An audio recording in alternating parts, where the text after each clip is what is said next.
Vacuuminator. I'm Buster. And this week in Toku, we're now recording. What the fuck?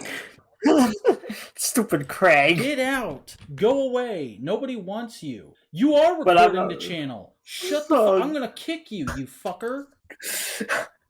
I need to find a meme. We gotta re-record that, but I need to find a meme of just someone kicking a guy named Craig or saying "Shut up, Craig," or just put your face over it. No more. I'm back in. Yeah, on Discord or so actual people you know. Yes. I don't want to give you a damn message. Oh, I hate that's the worst part about apps where they're just give us a review, give us a review. Get out! No, don't give us a review. Give me your money. I don't know. Okay. Hello, everyone. I'm the Vacuuminator.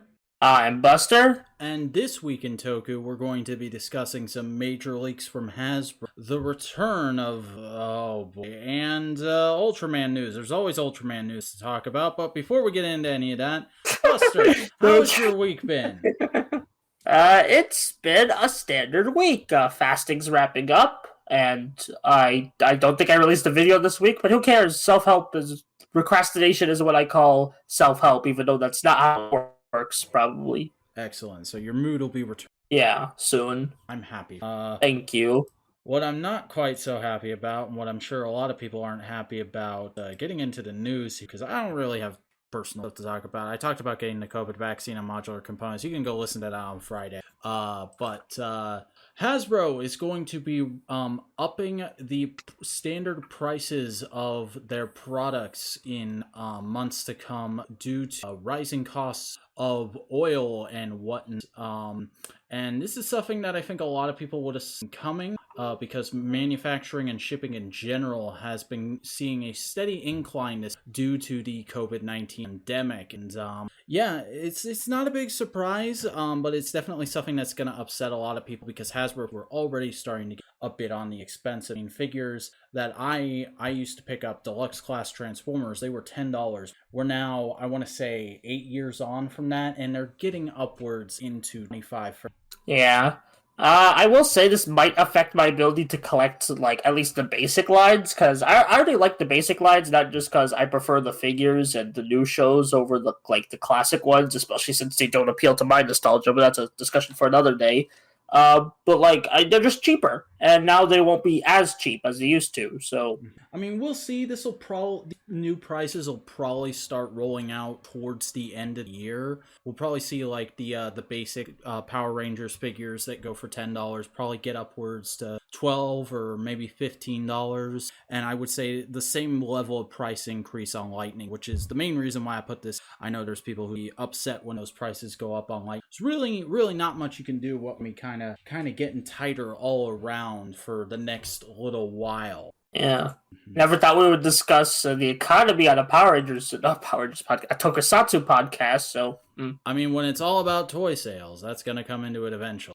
Fair. But speaking of things coming out maybe a little sooner than you would expect, during an interview with iHeartRadio, Chance Perez plays Yavi, or Javi, the Black Ranger on Power Rangers Dino Fury, accidentally let slip a bit of information about Season 2, which is that next year Power Rangers Dino Fury will be moving to Netflix as its main role out. And I got a lot of thoughts, mostly positive for once. Whoa. Yeah. Did you what is that controversial? I mean, I've seen people on both sides, and I kind of fall in the middle of just I want to wait and see on this. What's the actual releasing going to be? Are we going to get the whole season in one dump? Are we going to multiple dumps similar to how the hiatus works? What's going on here? Is this the future home of Power Rangers? Because there have been people clamoring for this to be the future home of Power Rangers pretty much since Megaforce, I want to say, is when I first started seeing people say that. And there's definitely an argument to be made for how a network would help Power Rangers out more, and it has survived a very Nickelodeon despite getting not the best time slots. However, I don't know. I don't really care about how the shows are released so much as they are released and they are good. So this news doesn't really matter much to me except to wake up and look at it and go, huh, that's gonna be some discourse. Yeah. So actually, I want to talk about like my thoughts on it. So forgive me if this might be a little long-winded. I think ever since Dino Charge, I'm like, Power Rangers should be on a streaming service. Well, Netflix. When that was a more specific part, but that was before there was like five different, not five, 50 different streaming services. And I'm just, and it's finally coming to fruition. And people already speculated that Dino Fury's second half might be like moving to a new network or like a new platform because they haven't re-upped the contract with Nickelodeon. Mm-hmm. So yeah, no, I'm not too fond. I feel like with Netflix, especially in America, they like doing huge dumps of episodes. So I'm sorry for like, I feel like that's gonna hurt the week to week format, especially since Power Rangers thrives on week to week. Although they might have been informed, like my theory, my crackpot theory, they probably knew season 2 was on Netflix, so they're gonna like try to like pace it to make it more Netflix friendly. But that's just we'll wait and see. I mean, hopefully they'll adjust the pacing to work better. Like I said, they might do 2 dumps instead of just 1. Here's the whole season, because the last couple seasons they've been building into the hiatus. But yeah, I don't know. I think this is interesting. I definitely won't be getting Netflix for it just because I haven't had Netflix warranted. But the main thing that kind of makes me think here is Hasbro's got their fingers in a lot of pots as far as rolling shows now goes, and they've also been hinting at potentially starting their own streaming service. So I wonder if this might just be for 1 year and then over to Hasbro Plus. But oh god, I really hope not. We already have too many services, and not profitable as like a lot of franchises that Hasbro has, they don't have enough for like a Disney Plus. I'm sorry. I'd argue that they have just a size of that also depends on them getting certain licenses with shored up for the foreseeable. But that's a whole discussion to be had for. In the meantime, this is something we now know, and it's interesting to see how it will play out going forward. One thing I definitely will say in regards to it though is guys, let's go easy on Chance here. He probably, like, a lot of people probably want to jump on him and either get him to give more info or make fun of him for saying something that wasn't already known when he probably wasn't supposed to say it. Like, guys, he's just an actor. He did his stint on the show, and now he's doing post-production for it, so he's not completely in on everything they want to say. He probably just knew that eventually it was going to be moving to Netflix and he'd have to say at some point. And hey, FanFest just happened. He might have thought it got revealed at FanFest because that was marketed as a big news. Also, as a postscript to all this, someone added Simon Bennett about this, and he responded, "I can neither confirm nor deny this." So, which is industry speak for yeah, it's happening, but I'm not allowed to. But we're not supposed to say so yet. Yeah, I mean, that's not exactly what he says. I'm just paraphrasing, but you get what I mean. So, like, leave the actors alone about this. It clearly wasn't an intentional leak, and hopefully we'll get more concrete information about it going forward. But that's all the Power Rangers we have for. Let's go ahead and move on to Super Sentai, where we have the official Zox Gorldtsuikar collection revealed for P Bandai of replicas of all his various pieces of costume. Now get on the P Bandai website if you live in Japan. Buster, how you feeling about this stuff? You interested in any of this? I mean, maybe. I mean, I do want to get his Henshin device, so maybe this would be a good companion piece to it. But I don't live in Japan, so I'm not getting it anytime soon. Yeah, I mean, it's all purely meant for cosplay, because it is exact replicas of the stuff the actor is wearing on the show. However, I gotta say, whereas we were talking a couple weeks ago about Kaito's outfit and like how some of the items in there have like appeal, you could mix and match them with different everyday items of clothing. Zox, not so much. The jacket is just a bit gaudy and weird for my taste. I would not wear that out and about. And like all the other kind of pieces, they only really go with each other. Especially like his fucking filthy ass undershirt they have here, and the weird like scarf thing that goes over that. I don't know how you could possibly get somebody to wear that that's some. You would get me to. Mm-hmm. I would wear it every day if I could. But again, I don't live in Japan, so I'm not buying it anytime soon. That's fair. just check your pants. $146. Gotta love P-Banda. Yeah, I mean, to be fair, like, different currencies, so it probably did take in. Well, I'm doing a... Well, I always want to go to We'll See with the news stories, but that's not really inappropriate. So let's go ahead and move on to Kamen Rider. We start off this week with something a bit sad, bit somber, that Shunsuke Kichiuchi? Kichuki? I think Kichuki, yeah. Okay. Yeah, sorry, we're not the best at pronouncing Japanese. He is the composer behind the original Kamen Rider theme, as well as many other tracks throughout the Showa era of Tokusatsu. Passed away this week at the 9. He's also done for like non-Tokusatsu products, Dragon Ball, Doraemon, and Getter Robo. Yeah, just a very well-known all throughout Japanese. And it doesn't say here what he passed but obviously he was fairly old, fairly up there. It's not like a tragically young loss, but it is still a loss. Now, we hear this with all the comfort we can. Let's go ahead and move on to some news regarding the upcoming Kamen Rider 01 Others, Vulcan, and Valkyrie. We have a new form, Kamen Rider Vulcan, Lunar Wolf, I believe it's. No, I think it was Lone Wolf. Oh, yeah, it is Lone Wolf. And actually, that makes sense because he's using the 01 driver. So, the Lone... And also, people are speculating that because the 01 driver is meant for the president, and this doesn't have like the augmentations that other users of 01 driver has, that Fua might become the president. That would be interesting. Yeah.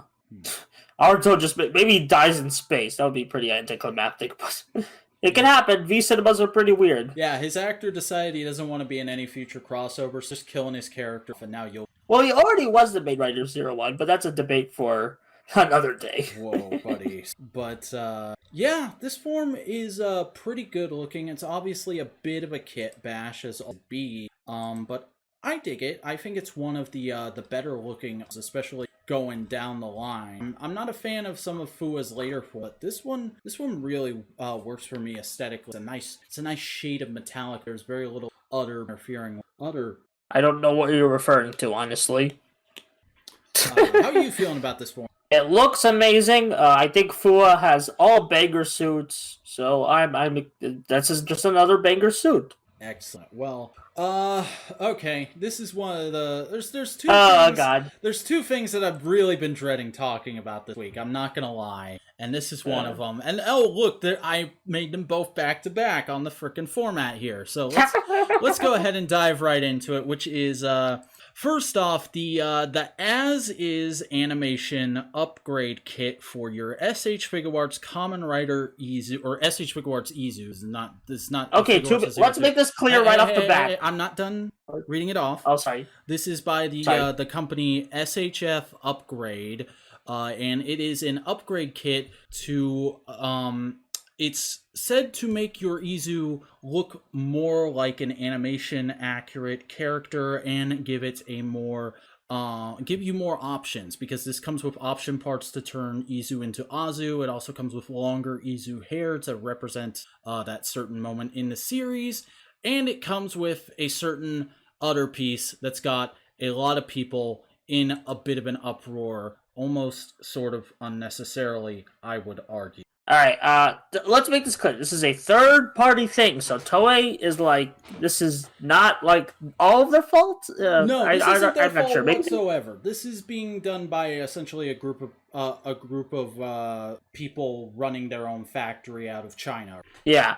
Should we just rip the Band-Aid off and talk about the thing that everyone's yeah, I'm honestly in agreement with everyone. I feel like we might have overreacted, but it's still pretty gross that they have this like quote unquote custom I forgot what it's called. It's like this like part. It's a it's a replacement for the lower torso of the figure, which has a slight bulge in it, which as they show in one of the images here, reflects the way the actress looked towards the end of the series, where she fit a little more tightly in the costume than she did towards the beginning of this. And a lot of people got very up in arms for this for two reasons. In the original image for this, it said reflect obesity, and a lot of people saw that and initially flashed back to back when people first noticed that about the actress while the show was airing, and made jokes about, oh, May's pregnant. Now, I want to make one thing perfectly clear.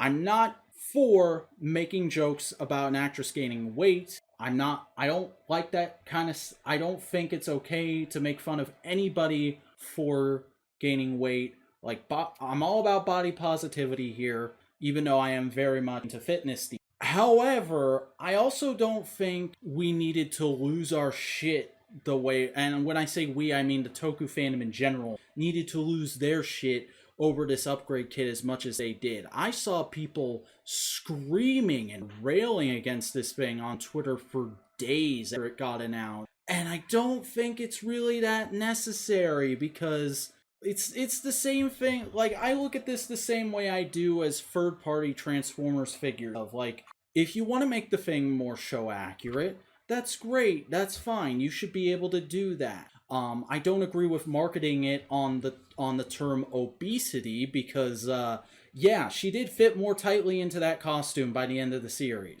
But that wasn't, the way she looked was nowhere near obesity. And I'm speaking as somebody who has been obese in the past of my... However, I still think it's worth buying this piece for if you want to have her reflect those older parts of the series. And then on the other hand, I look at other stuff that comes in this kit and I get a little bit annoyed, like the animation, the quote-unquote animation-accurate heads, when this character has only appeared in one thing that could be called animation, and it was an SD anime, and she looked nothing like this. Like, I feel like these parts only exist to make her line up with the Figuarts of the girl from Deno, that's, like, super old and out of date now, and nobody uses anymore.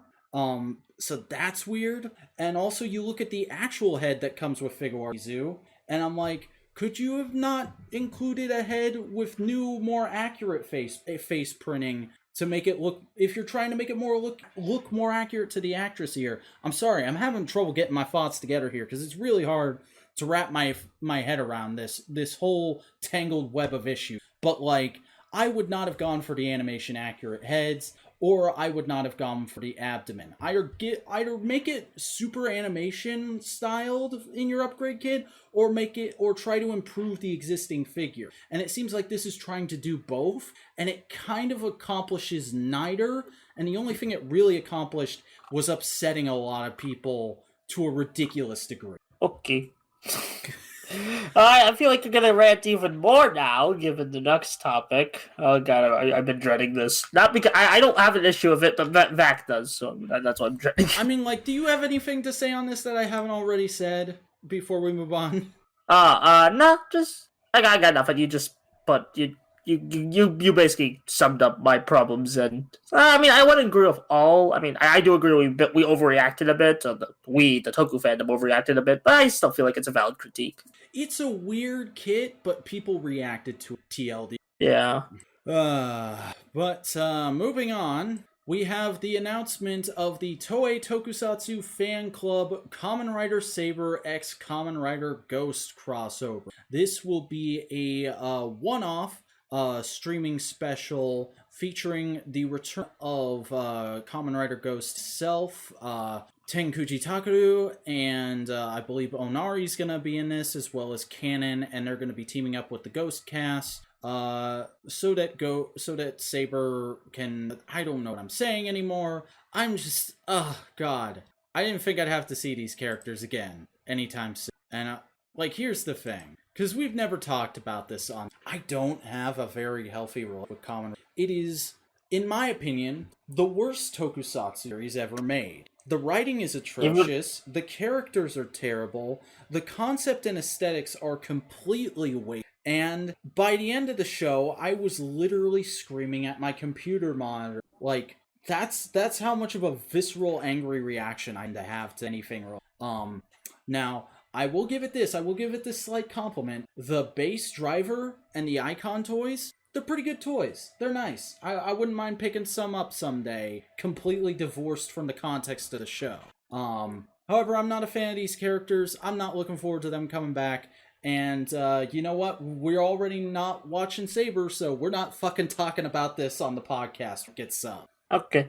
Well, I'm a bit more like positive on Ghost. I don't like love it or anything, but I think it's a pretty like if I have to like if there's like three tiers of writer, there's like good, medium, and bad. It's in the medium category for me. Yeah, I love the aesthetics. The characters are hit and miss, but I think most of them hit. That's for me. And it's nice to see them come back. And like even if like it wasn't the greatest series ever, every series is someone's favorite. So it's always nice to see like them come back, even if they're not like the most positively received. I do acknowledge that there's some people with severe taste. Actually, something Saber's getting a new form, which it's not his best form. It's basically just let's slap the Ghost Damashi top half on him. I mean, I'm already not a fan of Saber's aesthetics, but of the Saber forms I've actually taken a good look at, okay. Yeah. Although I am very happy that Ghost is getting his Grateful Damashi form, or that not Grateful Damashi, no, the what do you call the golden black one? I forgot the name. That's just Grateful. It's just the Grateful Soul. It's his penultimate, which really should have been his final form in my. You're not the only one who thinks that. I'll give you that. But yeah, very excited to see that form come back. And yeah, I'm not probably not gonna watch it immediately because I'm so behind on Saber. Like last episode I watched was episode 8, so maybe when I eventually binge Saber and Vac yells at me for liking it. I haven't touched Saber at all, so I've like kind of given myself I'm not allowed to have an opinion on it until I see it. But given the fact that it has the same main writer as Ghost, I'm not predisposed to like. Okay. But should we chant our name or chant your name? Chant. Yeah, just chant. Because we talked about the teaser image getting shown last week, but now we have the full reveal for the SH Figuarts Ultraman Z original form, as it's here. And yeah, this is going to be Ultraman Z or Zet or Zed or however you want to pronounce it. This will be him as he looks before he ever fuses with Haruki and when he's out in the galaxy, hanging out in the land of light and all. And as we had guessed last week, this is going to be a general release. This is already up for pre-order on several sites, including Big Bad Toy Store. Not a sponsor, but that just put in my pre-order this evening. Let me go ahead and double check right now because we have the suggested. So suggested price is going to be 4,950 yen, $45 USD. I pre-ordered it on Big Bad Toy Store for. Oh, I guess already sold out. I guess it's sold out. Yeah, but this is a really cool figure. I already like Zet's aesthetics, but like this is a really neat figure. I wouldn't be opposed to buying one day. Yeah, so I got a pre-order in, but it's all the pre-orders are sold out on Big Bad Toy Store right now. I paid $10 more than, which is perfectly fine for me considering it's an import figure. BBTS tends to do slight So yeah, you should be able to find this over the next few weeks showing up on other sites like Hobbylink Pan, Entertainment Earth, other websites I can plug to really hammer home the fact that we're not sponsored by Big Bad Toy Store. Yeah, I love the way this thing looks. I've been waiting to get a Zet Figuart for a while because I wanted to get Alpha Edge. Missed out on the pre-order due to financial issues. And Gamma Future looks cool. I think it's the best looking Zet form, but it's a web exclusive, so I don't want to pay stupid money for it. So this seems like a nice compromise. Get him as he's supposed to look as him. Mm-hmm. And for those of you who are wanting to know about accessories with this thing, it will be coming with a bevy of alternate hands, as well as an effects part to the Zestium Beam and an color timer to show it. That's everything that comes with the figure. It looks great. I'm getting it. Buster wants to get it at some point. But speaking of Zet, we also have the DefoReal Alpha Edge and Zet. And this is basically a D-style or super deformed version of Ultraman Zet as a tiny little figure that turn lights on. I don't believe this has much. It's basically a cute little statue that retails for slightly less than any figure of him would right now. So if you just want a nice little a cute thing to pick up. And yeah, I would get it if I was in Japan. That's all I got. But then we go to Ultraman Trigger casting news. We have Shunya Kaneko will be playing the Guts Select engineer Akito Hijiri, who is a character that's being described as a very youthful and energetic engineer that some more some more dynamic. He's the one that developed Spark Lance transformation device, as well as other gadgets that will be used Guts team. And yeah, this is another very young cast. Well, the character is only 18 years old, and I believe the actor around this, which is interesting. They're going for might relate to the theme of let's make the people smile that they're pushing with Trigger. Mm-hmm. They really want something that's gonna appeal to kids. Like look at this other group of kids. Yeah, which is actually a pretty neat contrast to Tiga, because Tiga had a lot of like older people, or like not older, but middle-aged people in the cast. So yeah, not much else to say about that. We'll see what happens whenever we eventually get a trailer. For probably soon, given that they've been trickling out casting info when the show starts. Does the show start next month? I think it starts July 10th, Ultraman Day. Okay, so it's coming out we should be getting a trailer any week now. Yeah, I expect June we'll get the trailer, so because I think Zet's trailer came out in June, so let's go ahead and hit on the last bit of Ultraman news in general for this week, which is that just today we got the reveal of the DYNACTION Shin Ultraman, which is essentially going to a big old tall figure of the Ultraman design from the film by h.NAOTO. It's going to stand 400 millimeters tall. Just for that. That's 15 inches. So this is going to be a proper big. So if you're one of those people who are big sticklers for it's a big character, he's got to have a big action that towers all my other films. This is definitely going to be the Shin Ultraman, I would think. It's being done by a company I'm not into. Oh no, this is Bandai. Okay, I thought this was by some other because I'd not heard of but this is a Bandai figure, so it should be fairly solid.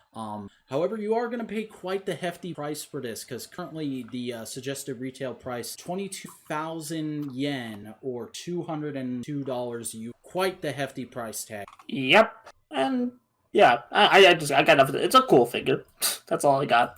Well, you've been pretty quiet on the news front this week, Buster, so why don't you go ahead and take us away and release it? Yeah, alright. First up, we only got, this might be our, the least amount of releases we've had since Dino Fury began, which is good, because we've been getting a little packed recent weeks. Anyway, Kikai Sentai Zenkaiger, Episode 9, The World Traveling Pirates, Too Cool World Tour. What do you think, Vac?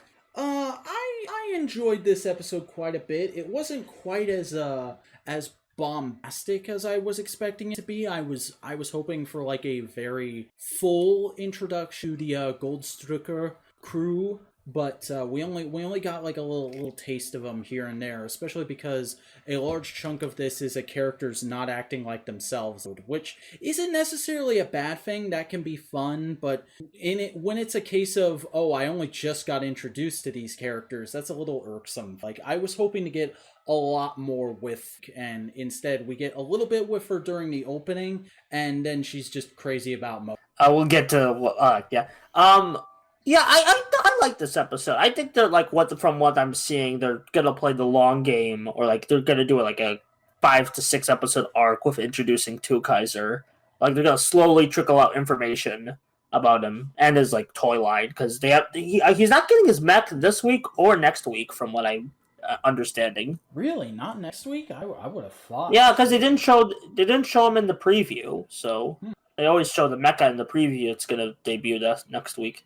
But yeah, I like this episode quite a bit. I thought the Mochi subplot was pretty funny. I love how Zenkaiger just looks like Gokai Red just because they look cool. We just want to copy their style. Yeah, that was the best. That was one of the best parts of the episode, was Flint going, "Yeah, I just straight up ripped him off. What do you want from?" Yeah, it feels like some kind of meta commentary, but yeah. Mm-hmm. I'm not gonna delve too deep into it because I don't think it's even that deep to begin with. But you get what I mean. Yeah. I thought the Mochi subplot was wacky fun. I love when Zenkaiger goes overboard with the bizarre jokes. I love the line that I think it was Vroom said that why are you causing weirdly specific chaos?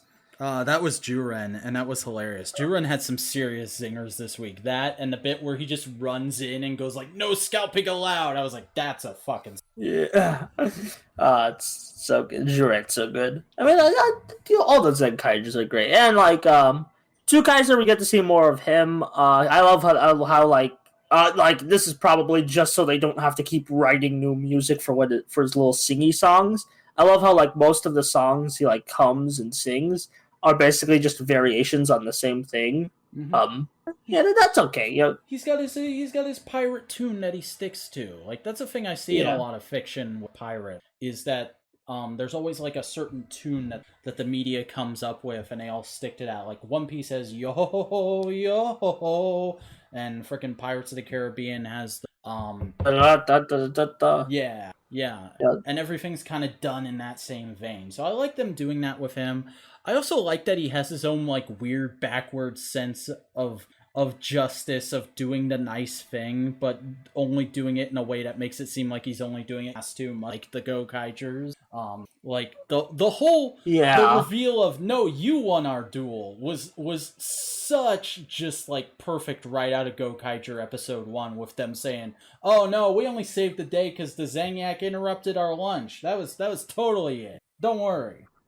Yeah, he really does feel like a great homage to like Gokaiger. Also, like a great homage to like the other Sentai he does, because as I mentioned last week, he does various dances for his different forms, and he like not only does one of his Robo companions like get like a voice filtered overlay when he transforms into those forms, but he also like speaks in different manners. So and his whole suit body line. Yeah, it's just it's a kind of crazy how much effort they've already put into like defining this character through like motions and voice acting.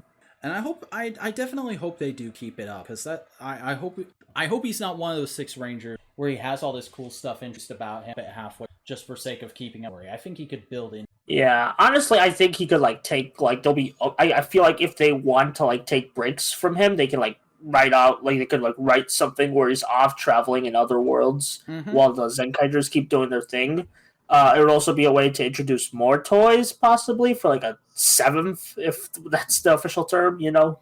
I mean, like you gotta admit, there's probably like a ton of people just sitting there looking at Flint, so going like, "So when you gonna make yourself a gun? When you gonna transform? Come on, we need another female ranger. Come on." Yeah, people are predicting that she might be a silver because we always have gold and silver duos. So I mean, I would definitely be down for that, because we haven't had a 6 type female ranger. The last female silver ranger, which would go on. Yeah, God, it's been a while. Yeah, and I got nothing else. It's a fun episode. It's wacky. It's great. It's Zenkaiger. It hasn't disappointed me so far. So I think it's going to keep it up for the foreseeable future. Hooray! Girl Gun Lady? Yeah, let's move on to Girl Gun. Okay, Girl Gun Lady, episode 4, Pacifist Killing Game. Vac, what did you think? I thought this was a much mighty. It's still not a great show, but this was definitely the best episode so far. I really liked that we're finally getting into a lot of what I thought was going to be the core ideals of this story, with these characters sort of interacting and trying to bargain for ways out of the horrible circumstance they've been put into, trying to find workarounds for it and whatnot. The whole way the rug gets pulled out from under them at the end. That's something I would have expected from like 1 or 2 episodes ago. I mean, like I really enjoyed it in this episode, but I definitely do think it came maybe a little too late. We're still moving too slow. This is good progress, but we got to pick it up. Oh, sorry about that. People just like to barge into my room. Anyway, you basically summed up my thoughts. I think this episode came a bit too late, especially since we only have like 3 episodes left, and I think we're going to be approaching the finale soon. Yeah, it's a good episode, but it just feels like too little too late for me. I'm sorry. I don't think I can turn around on this show. Maybe I'll have a great ending, but like overall, I'm just like, the damage has been done. You kind of wasted your time, and now you're suffering the consequences. Yeah. I just don't care. There's definitely some... I'm hoping we can at least level of quality for the next few episodes, but we'll see. Like I'm praising this episode, but it's more of a fluke than it is, oh wow, the show suddenly got good. Like, I have no pretensions of the fact that we could go back to the same level of quality we've been at. Yeah, honestly, this might be the biggest disappointment of Tokusatsu disappointment related I've had in I think in a long while, because not even like Rhea Soldier or like all the Sentai or Kamen Riders people hate disappointed me this much.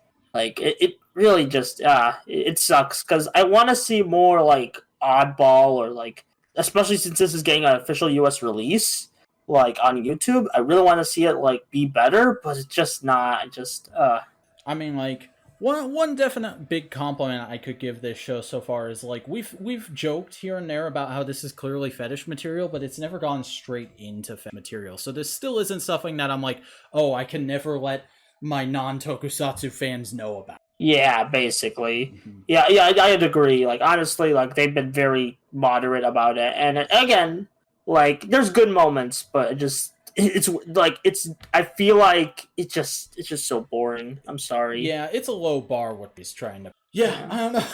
You kind of I talked got me nothing. down on it. Sorry. It's fine. That's what the show is about. Collaborative discussion. Yeah, do you want to gush about Jinga? Yeah, I'm still watching Jinga. I'm about 4 or 5 episodes in, depending on what count you're going by, because this show does that weird thing where they count episode 1 as episode 0. Weird thing. So technically I'm on episode 5 by my drama list standards, but the actual 4. And it's been pretty good. I'm liking it's doing a much different kind of story than I thought it was going to, but it's a very interesting and very original concept, which is during the second episode, Jinga got bitten by a horror and then somehow gained the power to, when he slays horror, they turn back into people they were before. So he's more so restoring them than he is slaying them. And they definitely use that to their full advantage, kind of ratcheting up the drama a little bit. Like, oh, if only I had this an episode ago, I could have saved this. Oh shit! Now I've gotta kill my brother in order to turn him back to normal. And like, yeah, he's gonna be fine, but it's still hard to cut down my own little brother. And then, very logically, in the latest episode that I watched, the watchdogs send a couple of knights after to investigate this crazy bullshit that's going on, because this has never happened before and we can't quite trust what's going on. And there's a little stinger towards the end of the episode that maybe indicates that, oh, maybe they can't, maybe this is actually leading towards his turn to the dark side that he's already passed he first encountered. It's a really interesting series that's doing different stuff than I expected, and I'm in. Yeah, I've heard mixed things about Jinga, so it's good that you're enjoying it. But yeah, that's basically all I have to say, and that's pretty much all there is for the podcast, because I don't think you had any time to watch any. I did watch one episode, but honestly, I think I need to watch more episodes before discussing it. I like having like multiple episodes to discuss, so that's fair. We're gonna wait on. Also, I was kind of busy in like the midst of Invincible hype, but that's here near nor there. Yeah, and I've been busy with other stuff. Like I said towards the top of the episode, I got my COVID vaccine yet, so I was feeling a little under the weather today, which is why we're a little off this week in tempo. But hopefully everyone still enjoyed this week's episode, and hopefully we get back to it. But for now, Buster, why don't you tell the good people who you are and where they can find your stuff should you too? Sup, I'm Buster Corp. I have not uploaded a new video since last time, but I do videos, and I'm about to release an Invincible video, I think. Woohoo! And also, yeah, so that's gonna be fun. It's gonna be more of a podcast, but you'll see what I mean when it drops. But yeah, I do tokusatsu videos, comic book videos, animation videos, videos on whatever. Probably make a video on how Vac is wrong about Ghost one day, but that's other story. So yeah, just subscribe and all that. Well, I am the Vacuuminator. You spell that TheVacuuminator. I'm a YouTuber who makes videos where I vlog, review toys, and animated media. You can find all that at youtube.com/thevacuuminator. However, I have been on hiatus for a way longer time than Buster, so you're going to be a backlog, but quite the substantial backlog nonetheless. So definitely go check that out. Also check me out on social media at The Vacuuminator on Twitter and at @the_vacuuminator on Instagram. But before you do any of that, do me a favor, support this podcast by following it on whatever platform you're listening to. If you're listening on, give us a like, comment, subscribe, ring the bell in order to enable notifications, and get every Modular Media upload as we get them to you. And follow us on Twitter at The Modular Media for updates on all of our shows when we have them available, and join our subreddit r/Modular Media for all the same reasons. But that's going to do it for this week in Tokusatsu. We'll see you next week when we discuss whatever happens that week in Tokusatsu.